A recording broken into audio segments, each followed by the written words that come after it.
Hi friends, welcome back to my channel. ಎಲ್ಲರಿಗೂ ನಮಸ್ಕಾರ. ಇವತ್ತಿನ ವಿಡಿಯೋದಲ್ಲಿ ಈ ಬಟ್ಟೆಗಳು ಯಾವ ಥರ ಮಡ್ಚಿಡೋದು ಮತ್ತು ಪ್ಲೇಸ್ ಸೇವ್ ಮಾಡೋದು ಹೇಗೆ ಅಂತ, ಮತ್ತು ಕಂಫರ್ಟ್ ಪೌಡರ್ ಮಾಡೋದು ಹೇಗೆ ಅಂತ, ಮತ್ತು ಚಾಕ್ ಶಾರ್ಪನರ್ಸ್ ಮಾಡೋದು ಹೇಗೆ ಅಂತ ಎಲ್ಲನೂ ನಾನು ಈ ವಿಡಿಯೋದಲ್ಲಿ ತೋರಿಸ್ಕೊಡ್ತಾ ಇದ್ದೀನಿ ಫ್ರೆಂಡ್ಸ್. ಅದಕ್ಕೂ ಮೊದಲು ಯಾರೆಲ್ಲ ನನ್ನ ಚಾನಲ್ಗೆ ಸಬ್ಸ್ಕ್ರೈಬ್ ಆಗಿಲ್ಲ ಅಂದರೆ ಸಬ್ಸ್ಕ್ರೈಬ್ ಮಾಡ್ಕೊಳ್ಳಿ, ಪಕ್ಕದಲ್ಲಿರುವ ಬೆಲ್ಲೈಕನ್ ಕ್ಲಿಕ್ ಮಾಡಿ, ಹಾಗೆ ವಿಡಿಯೋ ಸ್ಕಿಪ್ ಮಾಡದೆ ಕೊನೆ ತನಕ ನೋಡಿ ಫ್ರೆಂಡ್ಸ್. ನಿಮಗೆ ಕೂಡ ಒಳ್ಳೆ ಮಾಹಿತಿ ಸಿಗುತ್ತೆ ಮತ್ತು ನಿಮ್ಗೆ ಯೂಸ್ಫುಲ್ ಆಗುತ್ತೆ. ನಾನು ಇಲ್ಲಿ ಆಲೂಗಡ್ಡೆ ಸಿಪ್ಪೆನ ಹೇಗೆ ಬೇಗ ನಾವು ರಿಮೂವ್ ಮಾಡ್ಬೋದು ಅಂತ ಇಲ್ಲಿ ತೋರಿಸ್ತಾ ಇದ್ದೀನಿ. ನಾನು ಇಲ್ಲಿ ಕ್ರೇಟರ್ ತಗೊಂಡಿದ್ದೀನಿ, ಅಂದರೆ ಕಾಯ್ತಿರೋದು ಕ್ರೇಟರ್ ತಗೊಂಡಿದ್ದೀನಿ. ಅದರಲ್ಲಿ ಸಿಂಪಲಾಗಿ ಈ ಥರ ಉಜ್ಜಿದ್ರೆ ಸಾಕು, ನಿಮ್ಮ ಸಿಪ್ಪೆ ಬೇಗ ಬಿಡಿಸ್ಕೊಳ್ಳುತ್ತೆ. ಸಾಂಬಾರಿಗೆ ಮತ್ತು ಏನಕ್ಕಾದರೂ ಯೂಸ್ ಮಾಡಿ, ಪಲ್ಯ ಅಥವಾ ಸಾಗುಗಿಗೆ ಎಲ್ಲದಕ್ಕೂ ಯೂಸ್ ಮಾಡೋದು ಫ್ರೆಂಡ್ಸ್. ಮತ್ತೊಂದು ಟಿಪ್ಸ್ ಬಂದು, ನಾನಿಲ್ಲಿ ಮಚ್ಚು ಮತ್ತು ಚಾಕ್ ತಗೊಂಡಿದ್ದೀನಿ. ಮಚ್ಚಲ್ಲಿ ಈ ರೀತಿ ಮಾಡೋದ್ರಿಂದ ಶಾರ್ಪ್ನೆಸ್ ಬೇಗ ಆಗುತ್ತೆ ಫ್ರೆಂಡ್ಸ್. ತುಂಬಾ ಎಷ್ಟೇ ತುಕ್ಕು ಏನಾದರೂ ಹಿಡ್ದಿದ್ರು ಕೂಡ ಇದರಲ್ಲಿ ಬಿಟ್ಟು ಹೋಗುತ್ತೆ.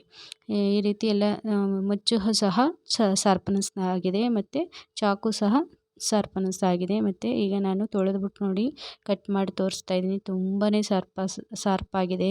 ನಾವು ಮೊದಲೇ ಒಂದು ವೀಡಿಯೋದಲ್ಲಿ ತೋರಿಸಿದಂಗೆ ನನಗೆ ಕೈ ಕೂದ್ಬಿಟ್ಟಿತ್ತು, ಅದಕ್ಕೆ ಅಂತಲೇ ಸಿಂಪಲಾಗಿ ತೋರಿಸ್ತಾ ಇದ್ದೀನಿ.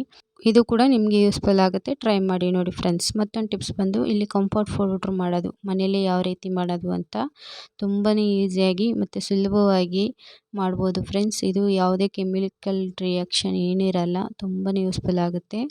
ಎರಡೇ ಇಂಗ್ರೀಡಿಯೆಂಟ್ಸ್ ಯೂಸ್ ಮಾಡಿ ಮಾಡೋದು.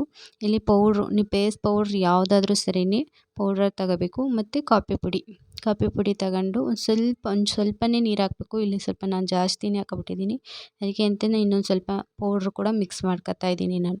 ಇಲ್ಲಿ ಗಟ್ಟಿ ಅಂದರೆ ತುಂಬ ಗಟ್ಟಿನೂ ಅಲ್ಲ, ತುಂಬ ತೆಳುವೂ ಅಲ್ಲ, ಮೀಡಿಯಮಾಗಿ ಒಂದು ಸ್ವಲ್ಪ ನೋಡಿ ಈ ರೀತಿ ಇರಬೇಕು. ಬೌಲ್ಗೆ ಅಂಟ್ಕೋ ರೀತಿ ಈ ರೀತಿ ಎಲ್ಲ ಬೌಲೆಲ್ಲ ಫುಲ್ಲು ಅಪ್ಲೈ ಮಾಡಿಬಿಟ್ಟು ಸ್ವಲ್ಪ ಹೊತ್ತು ಒಣಗಕ್ಕೆ ಬಿಡಬೇಕು. ಒಣಗಾದ್ಮೇಲೆ ನೋಡಿ ಈ ರೀತಿ ಆಗುತ್ತೆ. ಇನ್ನೂ ಡ್ರೈ ಆಗಬೇಕು.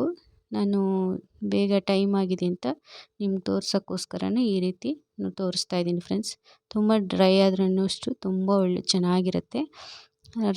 ಈ ರೀತಿ ಬೌಲಿಂದ ಎಲ್ಲ ಬಿಡಿಸ್ಕೊಂಡು ತುಂಬ ಇನ್ನೂ ಸ್ವಲ್ಪ ಡ್ರೈ ಆದಮೇಲೆ ಚೆನ್ನಾಗಿರುತ್ತೆ ಫ್ರೆಂಡ್ಸು ಕೂಡ ಅಷ್ಟೇ ಚೆನ್ನಾಗಿದೆ. ಕಾಫಿ ಪೌಡರ್ ಸ್ಮೆಲ್ಲು ಮತ್ತು ಪೌಡರ್ ಸ್ಮೆಲ್ ಇರೋದ್ರಿಂದ ತುಂಬ ಚೆನ್ನಾಗಿದೆ.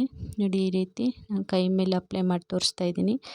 ನೋಡಿ ಎಷ್ಟು ನೀಟಾಗಿ ಫುಲ್ಲು ಎಲ್ಲ ಫಾನ್ಸ್ಗೆ ಮೆತ್ಕೊತಾ ಇತ್ತು, ಅದಕ್ಕೆ ಅಂತಲೇ ನಾನು ಕೈಯಲ್ಲೇ ತೋರಿಸ್ತಾ ಇದ್ದೀನಿ. ನೋಡಿ ತುಂಬಾ ಚೆನ್ನಾಗಿರುತ್ತೆ ಫ್ರೆಂಡ್ಸ್. ಇದಂತೂ ಸ್ವಲ್ಪ ಪೌಡ್ರು ಜಾಸ್ತಿ ಇದ್ರೇ ಬೆಸ್ಟು. ನೋಡಿ ಈ ರೀತಿ ನಾನು ಕೈಯಲ್ಲಿ ಅಪ್ಲೈ ಮಾಡಿ ತೋರಿಸ್ತಾ ಇದ್ದೀನಿ. ಚೆನ್ನಾಗಿ ಬಂದಿತ್ತು, ನನಗಂತೂ ತುಂಬ ಖುಷಿಯಾಯಿತು. ಈ ರೀತಿ ನೀವು ಕೂಡ ಮನೇಲೇ ಟ್ರೈ ಮಾಡಿ ನೋಡಿ. ನಾವು ಅಂಗಡಿಲೆಲ್ಲ ಜಾಸ್ತಿ ರೇಟ್ ಇರುತ್ತೆ ಅಲ್ವಾ, ಅದಕ್ಕೆ ಅಂತ ಈ ರೀತಿ ಮನೇಲೇ ಮಾಡಿ ನೋಡಿ. ತುಂಬಾ ಯೂಸ್ಫುಲ್ ಆಗುತ್ತೆ, ತುಂಬಾ ಚೆನ್ನಾಗೂ ಇರುತ್ತೆ, ಕೆಮಿಕಲ್ಲೂ ಇರಲ್ಲ. ನೀವು ಕೂಡ ಇದೇ ರೀತಿ ಮಾಡಿ ನೋಡಿ ಫ್ರೆಂಡ್ಸ್, ಇದು ಕೂಡ ಯೂಸ್ಫುಲ್ ಆಗುತ್ತೆ. ಮತ್ತೊಂದು ಟಿಪ್ಸ್ ಬಂದು, ನಾನಿಲ್ಲಿ ದುಪ್ಪಟ್ಟ ತಗೊಂಡಿದ್ದೀನಿ. ಇದು ಏನಕ್ಕೆ ಅಂತಂದರೆ, ನಾವು ಮಕ್ಕಳ ಬಟ್ಟೆ ಅಥವಾ ಜೆಂಟ್ಸ್ ಅಂದರೆ ಯಜಮಾನ್ರ ಬಟ್ಟೆಗಳು ಶರ್ಟ್ಗಳು ಅಥವಾ ಬೀರು ಫುಲ್ಲು ಬಟ್ಟೆಗಳೇ ನಮ್ಮದೇ ತುಂಬಿರುತ್ತಲ್ವ, ಸೀರೆಗಳು. ಹೆಣ್ಮಕ್ಳಿದ್ರಂತೂ ತುಂಬಾ ಒಂದು ಬೀರು ಇದ್ದರೂ ಸಾಕಾಗಲ್ಲ ಫ್ರೆಂಡ್ಸ್. ಅದಕ್ಕೆ ಅಂತ ನಮ್ಮ ಹತ್ರ ಒಂದೇ ಬೀರು ಇರೋದು, ಅದರಿಂದ ನೋಡಿ ಈ ರೀತಿ ಮಾಡಿ ನೋಡಿ, ತುಂಬಾ ಯೂಸ್ಫುಲ್ ಆಗುತ್ತೆ. ದುಪ್ಪಟ್ಟನ ಈ ರೀತಿ ಕಟ್ಕೋಬೇಕು. ಈ ರೀತಿ ಕಟ್ಟಾದಮೇಲೆ ಎಲ್ಲನೂ ನೀಟಾಗಿ ನುಲ್ಗ್ದಿದ್ದಂಗೆ ಕಟ್ಕೋಬೇಕು ಈ ರೀತಿ. ಮತ್ತು ಇದನ್ನು ಈ ರೀತಿ ಫುಲ್ಲು ಅಗಲ ಮಾಡ್ಕೊಂಡು ಅದಕ್ಕೆ ಒಂದು ಕಾರ್ಡ್ಬೋರ್ಡ್ ಶೀಟು ಯಾವುದಾದ್ರೂ ಸರಿಯೇ, ನಿಮಗೆ ಮಕ್ಕಳದು ರೈಟಿಂಗ್ ಪ್ಯಾಡ್ ಇರುತ್ತೆ ಅಥವಾ ಚಾಪಸ್ ಬೋರ್ಡ್ ಇರುತ್ತಲ್ಲ, ನಾವು ತರಕಾರಿ ಕಟ್ ಮಾಡಬೇಕಾದ್ರೆ ಬೋರ್ಡ್ ಇರುತ್ತಲ್ಲ, ಅದು ವೇಸ್ಟು ಅಂತ ನಾವು ಪ್ಲಾಸ್ಟಿಕ್ ತಗೊಬಿಟ್ಟಿರ್ತೀವಿ. ಅದು ವೇಸ್ಟು ಅಂತ ಮನೇಲಿ ಎಲ್ಲೋ ಬಿಸಾಕಿರ್ತೀವಲ್ಲ, ಅದು ಕೂಡ ರೀಯೂಸ್ ಮಾಡ್ಕೋಬೋದು ಫ್ರೆಂಡ್ಸ್. ಇಲ್ಲಿ ನಾನು ಈ ಥರ ರ್ಯಾಪ್ ತಗೊಂಡಿದ್ದೀನಿ. ಇದು ಸೀರೆಗಳಿಗೆ ಬಂದಿರುತ್ತೆ, ಕೊಟ್ಟಿರ್ತಾರಲ್ಲ, ಅದನ್ನು ಹಂಗೆ ಎತ್ತಿಟ್ಟಿದ್ದೆ ನಾನು, ಯಾವುದಕ್ಕಾದ್ರೂ ಯೂಸ್ ಆಗುತ್ತೆ ಅಂತ. ಅದನ್ನು ಹಾಗೆ ಇಟ್ಟಿದ್ದೀನಿ, ಅದನ್ನು ಹಾಕೊಂಡಿದ್ದೀನಿ. ನಮ್ಮದು ಪ್ಲಾಸ್ಟಿಕ್ ಚಾಪ್ ಬೋರ್ಡ್ ಇರಲಿಲ್ಲ, ಇದು ಮರದ್ದಿರೋದ್ರಿಂದ ನಾವು ಅದು ಯೂಸ್ ಆಗ್ತಿರುತ್ತಲ್ಲ, ಅದಕ್ಕೆ ಅದು ನಮ್ಮ ಹತ್ರ ಇಲ್ಲ.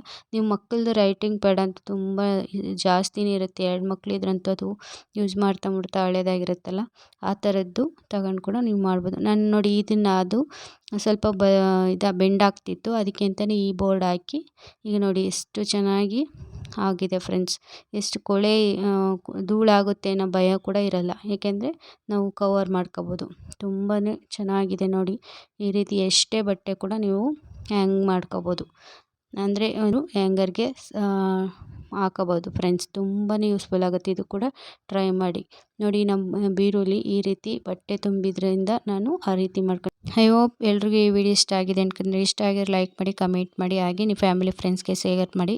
ಸಿಗೋಣ ನೆಕ್ಸ್ಟ್ ವಿಡಿಯೋಲಿ. Thank you for watching.